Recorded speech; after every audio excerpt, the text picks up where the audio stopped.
बहुत समय पहले की बात है। पहाड़ों और नदियों से घिरा एक सुंदर गांव था सुखपुर। सुखपुर कोई साधारण गांव नहीं था। वहां के लोग अपने प्रेम, एकता और खुशहाली के लिए दूर दूर तक प्रसिद्ध थे। गांव के हर घर में खुशियों की गूंज सुनाई देती थी।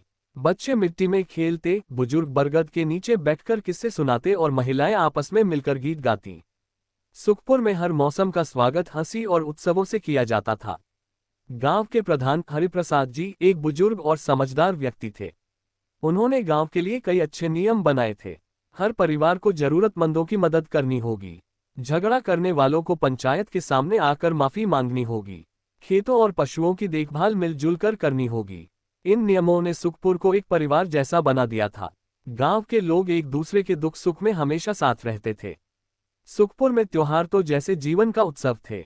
हर दिवाली की रात पूरा गांव दीपों से जगमगा उठता और हर तीज त्योहार पर पकवानों की खुशबू चारों ओर फैल जाती। सबसे अनोखा था सुखपुर का वार्षिक मेले का आयोजन। इस मेले में झूले, नाटक, गीत संगीत और खेल कूद का आयोजन होता था। दूर दराज से लोग इस मेले में शामिल होने आते थे। यह मेला गांव की एकता और प्रेम का प्रतीक बन चुका था। गांव वाले यह अच्छी तरह जानते थे कि तरक्की के लिए शिक्षा जरूरी है, इसलिए हर बच्चे को स्कूल भेजा जाता था। सुखपुर में एक छोटा सा स्कूल था जिसमें मास्टर जगदीश जी पढ़ाते थे। वह न केवल किताबें बल्कि जीवन के बड़े सबक भी सिखाते थे, जैसे ईमानदारी, परिश्रम और प्रेम। कुछ सालों में ही सुखपुर के बच्चे शहर जाकर डॉक्टर, इंजीनियर और शिक्षक बनकर गांव का नाम रोशन करने लगे। एक बार सुखपुर में बहुत बड़ी परेशानी आ गई। भारी बारिश ने फसलें बर्बाद कर दी। कई घर गिर गए, जानवर बीमार पड़ने लगे। लेकिन गांव वालों ने हार नहीं मानी। सबने मिलकर काम किया। जो जिनके पास अन्न था उसने बांटा, जो जिनके पास पैसे थे उसने दूसरों की मदद की। युवाओं ने दिन रात मेहनत कर गांव को फिर से खड़ा कर दिया। इस विपत्ति ने गांव वालों को और भी ज्यादा करीब ला दिया। उनके बीच का प्रेम और भी गहरा हो गया।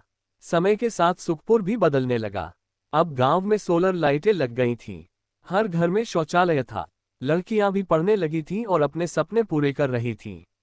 गांव में एक छोटा क्लिनिक भी खुल गया था, जहां नर्स रमा दीदी मरीजों का इलाज करती। पर एक चीज नहीं बदली थी, गांव के लोगों का एक दूसरे के लिए प्रेम और सम्मान। वही प्रेम जिसने सुखपुर को खुशहाल गांव बनाया था। सुखपुर के कुछ अनमोल गुण इस प्रकार थे। अमीर गरीब का कोई भेदभाव नहीं था।